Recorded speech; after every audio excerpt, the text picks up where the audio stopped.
excuse my swearing. Texts, those are new. I hope I'm in focus. I think I am. Hi everyone. I'm simply Tourette's, or Shyla in real life. Anyway, my name's Ben. I do Tourette's podcast, and I got some questions sent in to answer. Um, my name is AJ. I have Tourette syndrome, OCD, sensory processing issues, and non-epileptic seizures.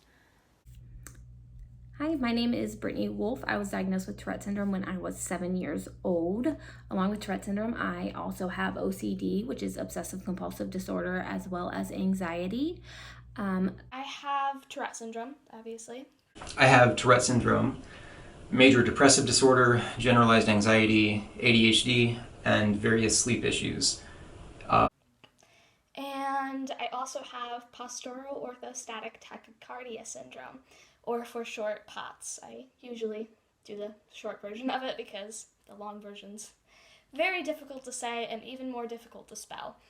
But basically what that is a type of dysautonomia or a chronic illness. You probably don't know what dysautonomia is, but you probably do know what chronic illness is because it's more commonly used, that term. Chronic illness is basically, chronic illness. Dysautonomia, however, what I have is basically when all the blood in my body kind of pulls to my legs. So my heart has to work twice as fast to bring it all back up to the rest of my body. So basically, when I stand up, my heart goes up 40 beats, and while normal people stand up, their heart goes up like 10 to 15 beats. I have pandas, which I'm diagnosed with Tourette syndrome and autism spectrum disorder, and also have experience with OCD. Learning disabilities, which is why I'm on special learning disability courses for my schoolwork. I'm homeschooled, by the way. I'm on special learning disabilities for my handwriting because I have dysgraphia. Dysgraphia is basically when you have very hard time writing. I also hold my pencil wrong because my entire life I've just done it that way. So that just makes it harder for me. So I have poor handwriting, and I also have poor reading comprehension. So when I read something, I don't really get it completely. I'd have to read over it twice. So that's where I read this whole thing multiple times and typed it in myself so I could comprehend it. They've definitely affected my independence. I'm 40 now, and I've kind of talked myself through a lot of these things, a lot of these problems that I used to have, but None of these things, I feel like they haven't really affected my independence that greatly because I've kind of grown up with tics. I've had them since I was about 4, and I just wear a medical ID with me so that people can always contact my parents and know what's going on. So wear that on my wrist. I would say being such an anxious person and being so worried about being misunderstood or mislabeled or put in the wrong place, I spent a lot of time by myself when I was a kid because I didn't want to put myself out there, didn't want to go on class field trips because I was worried about never seeing my parents again, because I was worried something would happen, or I've always had Tourette's, so it's always been, the same for me. But with POTS, I just got it, so I'm still trying to learn how to, get past all the learning curves and everything. Having depression is a very unmotivating thing, and it's difficult to even talk yourself into wanting to do. Even if you can sit there and say, look, I feel like a sack today because I have depression and it's making me not want to do anything that I need to do. And you can identify it, and you can try to talk yourself into doing things in the recognition that you need to do them, and you're only not doing it because of your depression. But you end up not doing it because you still feel depressed, if that makes sense. So many little things like that. Sleep issues have made me, very lethargic, very inconsistent. I feel like it does affect my health, my mental health in a number of ways. My brain doesn't really have time to repair itself at night. These conditions have affected my independence quite a lot, but thankfully now not so much. But when I was younger, I did lose the ability to dress myself. I couldn't sleep in a room of my own because my anxiety was so severe. Playing games with other kids outside, hanging out, going on long walks, going shopping is one of them. Wearing a mask, that's a very, very difficult thing. That affects my independence. I can't go out. There are things I have trouble with that I can't do. I can't go out to stores with a mask on because that affects my blood pressure. My blood pressure will drop if I have a mask on in stores and I'm walking around, so that makes my heart rate go up, which ultimately makes me pass out. So I usually can't do that, and masks are mandatory, so, what am I supposed to do as a person with a disability?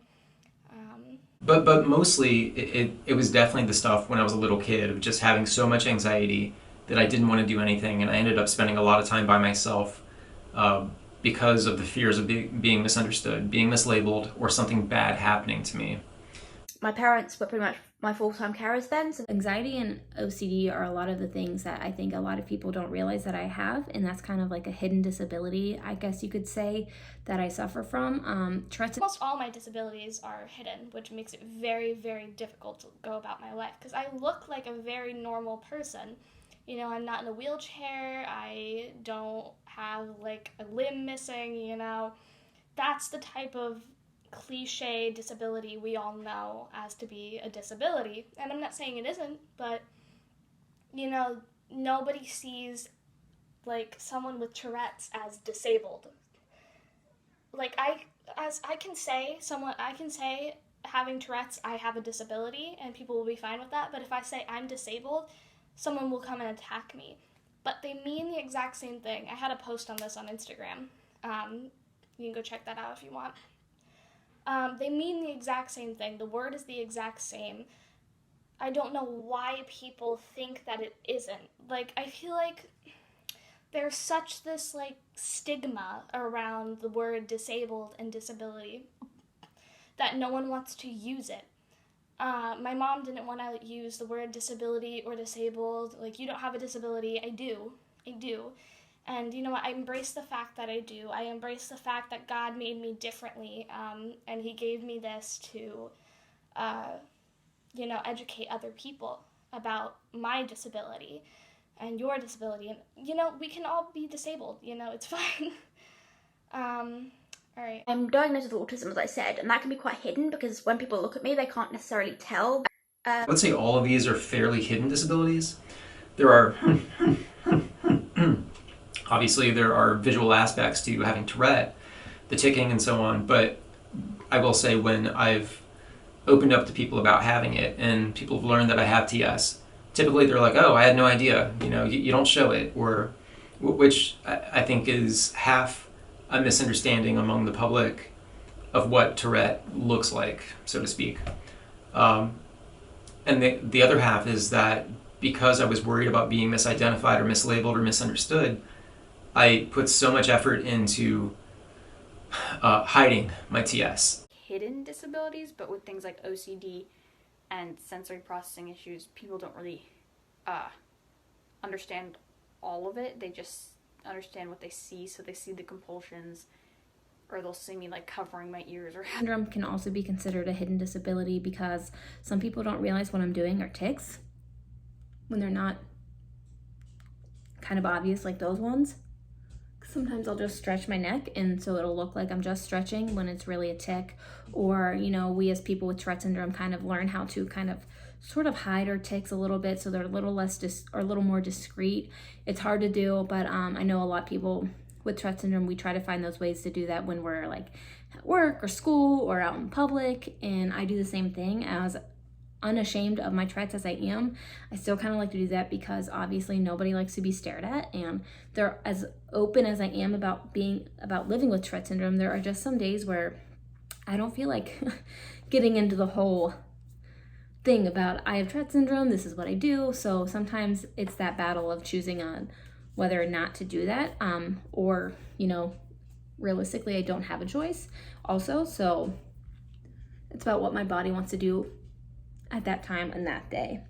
Advocacy is, telling people, educating them on what's going on. I can not count how many times I've gotten dirty looks in the store, how many times children have whispered to their parents about me and then parents been like dragging the kids off, you know? Like, instead of doing that, just be like, you know, that girl, she's fine. She's fine. She's a normal girl. She has a disability. That's okay. But people aren't aware of that, so that's the importance of advocacy. We need to... Tourette's podcast, and it's the greatest thing I've ever done in terms of personal reward, because I get to talk to people all over the world who have Tourette syndrome. We've never talked before that. We're not friends ahead of time or anything, but we have such similar experiences. Inclusion is vital, because if we're excluded and ostracized for something we can't control, it really affects our self-esteem. So the importance of advocacy is to help communication, help the conversation, help build community, and help you to know yourself better. And I think develop a level of confidence that is really, really essential in overcoming other parts of disabilities like Tourette syndrome, which often come with depression, anxiety, things like that, that can really, really get you down and be very, very serious. But advocating and teaching people about Tourette syndrome, that's why it's so important. We want these stigmas and we want our stories to be told and heard so that people know that we're not a joke. The Tourette syndrome community has been plagued with this stigma of us just being this big running joke in Hollywood and TV and movies and all these things. And as much as copralia is real, which is the swearing disease, or the swearing disease, as people say, but the swearing part of Tourette syndrome, it's not this funny joke for those people living with it. And as much as I don't have it, we all are grouped in this one category, and it makes it hard for us to explain, like, no, we're all so much different. And that's why I do what I do with my advocacy. I make videos just like this one. I have my YouTube page. I have a Facebook page. I hold an event every year, except this one due to the world circumstances, where I raise funds for research for Tourette syndrome, because there's no cure. And so many people have such a misunderstanding of what it is, and it can be aggravating. As positive as I am, and I know we have a long way to go, but it can be aggravating when you try to do so much and then you see a joke and you feel like you're taking 10 steps back. And so that's why it's so important for advocacy, not only for myself, but everybody living with Tourette syndrome, to know that somebody out there is fighting, to know that they're not alone, or just to get information. Maybe you're newly diagnosed, so that's also why it's important. I think that advocacy is super important, and I don't do a whole huge amounts of advocacy just because public speaking and all that stuff is not really my thing. But I try to just explain it to people and answer all their questions, try to educate as much as possible, because I think that's super important. And so feeling less isolated, feeling less alone with it is a really big confidence booster. It's a massive way to kind of understand that what you're going through is not something that you have to go through by yourself, because there are other people with these experiences you can share them with, you can talk about them. The more you talk about them with people who already understand it, the more practice you're going to get and fluency you're going to achieve in explaining it to the outside world. People want to see other people living with what they have, and that's why I make my videos, and that's also why I started making the videos where I brought other people with Tourette syndrome into them. I haven't done one in a little while, but I will be getting back to it. But I'm telling those other people's stories as well, because my life with Tourette syndrome is completely different than another person's. And the more stories we tell, the more life we show with Tourette syndrome, the more normalized it can be, and the less criticized and the less bullied and misunderstandings and all these stigmatizations and all that, I don't even know if that's a word, either way, can happen. And that's why it's so important. And that's why I do it. And that's why I believe in it so much. And that's why I love anybody, when I come across anybody doing that same support, I try to support them. I try to bring them on my page. I try to share their advocacy efforts and their story and their YouTube pages or Facebook pages or whatever it may be. Everybody's Tourette is different, everybody's depression is different, everybody's anxiety is different in terms of its expression, even though we all kind of feel a lot of the same things. I'd say probably when I was younger, I was excluded from a lot of things. But now that I'm older, people kind of understand what I have and they understand who I am, so I'm not exactly excluded anymore. When I was 14 or 15 years old, I often got kicked out of my French class by my teacher. I would say yes and no. In my adult life, I have, I think, done a good job of, and I say good job, this is the wrong way to say it, but keeping people from understanding my disabilities, my Tourette syndrome, anxiety, depression, things I was dealing with, because I didn't want to be judged based on that. I didn't want to be disqualified. I didn't want to be seen as a liability or something that people didn't want to deal with. So, I haven't really been excluded in any way because of my tics, which is actually, I'm like super thankful and fortunate for, because I know many people have. It's not really an issue that I've had. Because of Tourette syndrome, a lot of people don't realize, or people think that I can't drive, or they ask me if there's things that I can't do because of my tics. And driving is the biggest question I think that I get asked. Like, well, how does it affect your driving? Or can you drive? Or should you be driving? And I was definitely, I think, discluded from things when I was young, namely pride, namely confidence, because I think a lot of people viewed it as something that, even though it does make me process things differently, I remember my friends' parents talking to me in kind of like a baby talk kind of voice, because I think they had a perception that I wasn't on their level, I couldn't follow them, and that definitely hurt my confidence when I was little. And this is not to say anything disparaging to people with other kinds of disabilities, but I think it was the lack of understanding that really hurt. But at the same time, I wasn't really doing anything for myself to help them understand it, because I was a little kid. I didn't know how to help them understand it. And the more that went on, the more I went into my shell, which I think damaged me, damaged my development, damaged my abilities to participate in things that could have been really good for me, or could have been really fun, or friendships I could have made, or relationships, all this stuff that I didn't do and disqualified myself from because I was worried of failure.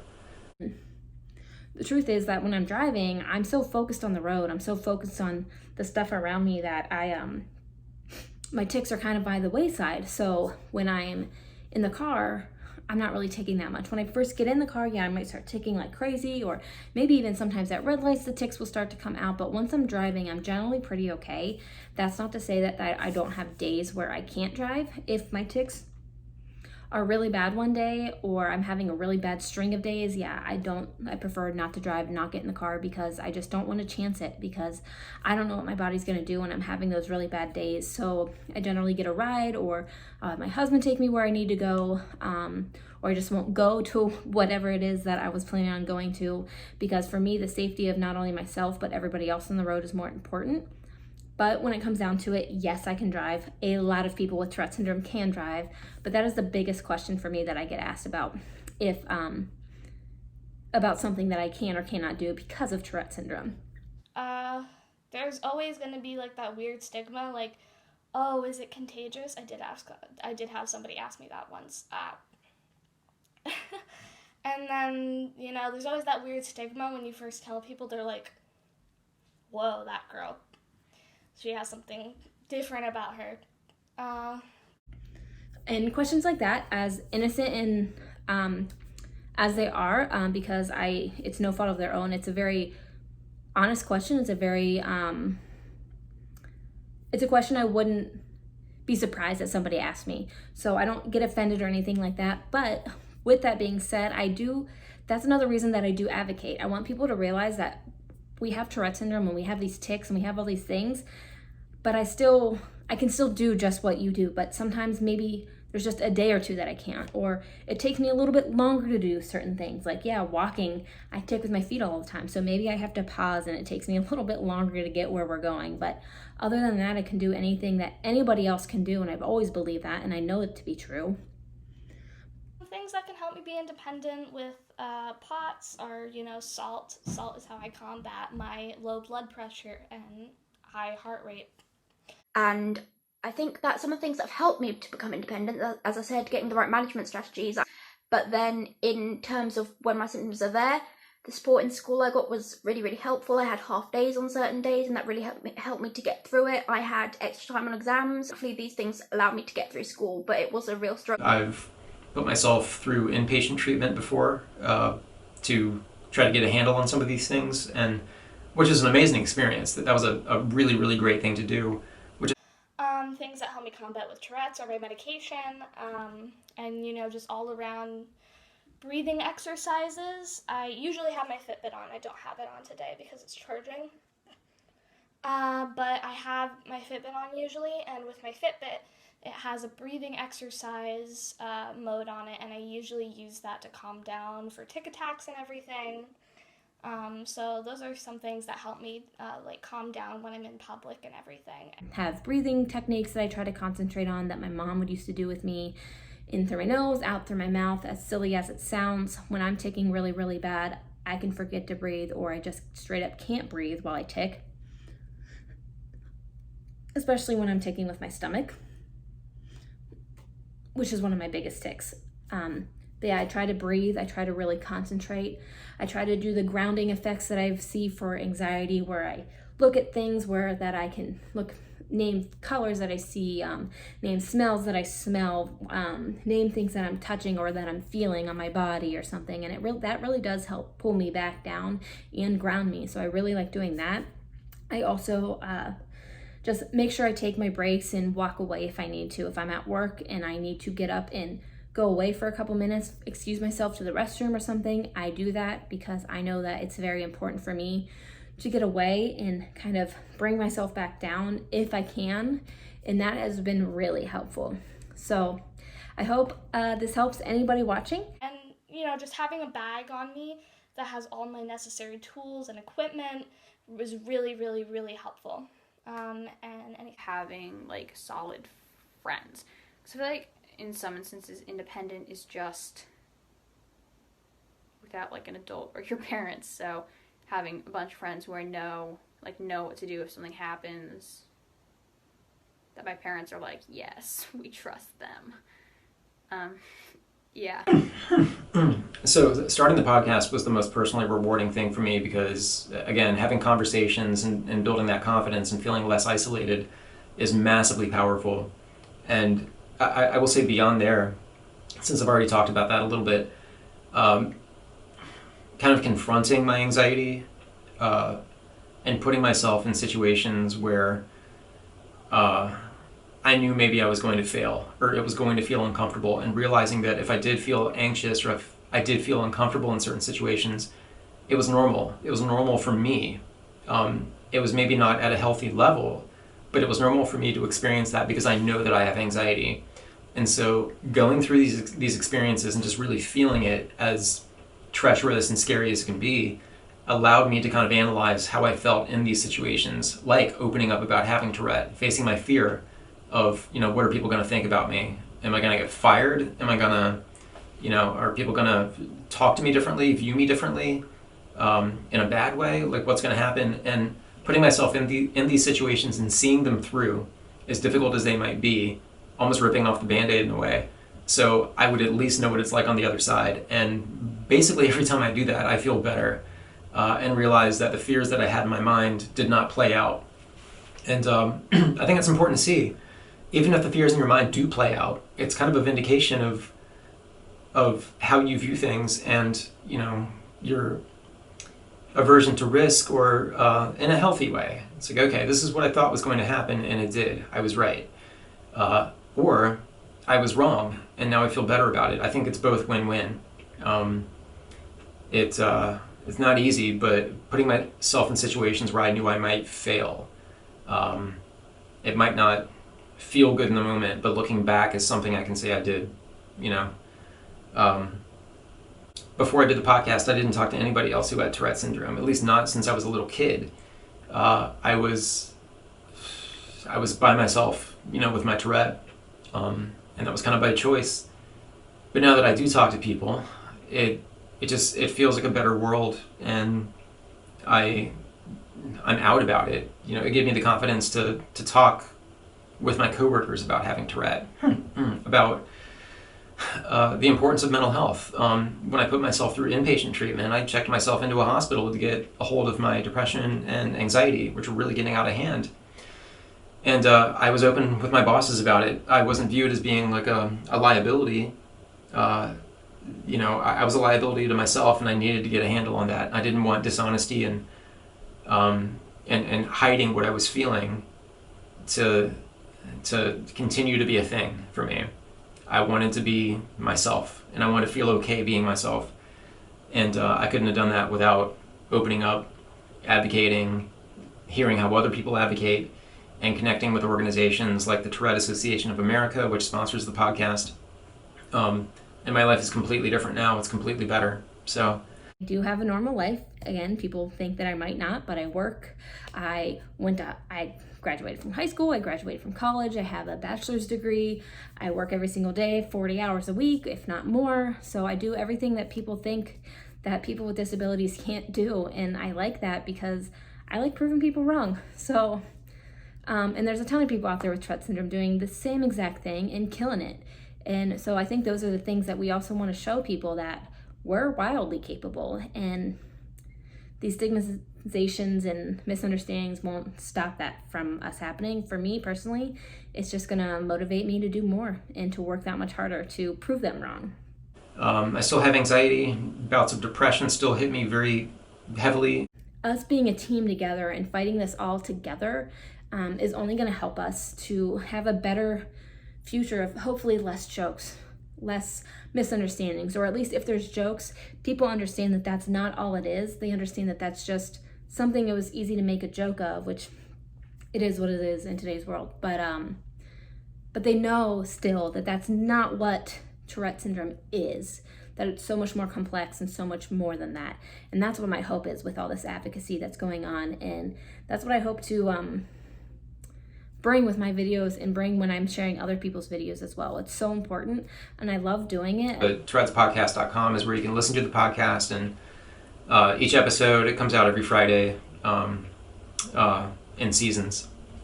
We're in season 6 right now, and these are just really rewarding conversations for me, and I hear from other people that it helps them as well. Again, kind of find their own voice, find their language, and also just kind of vent,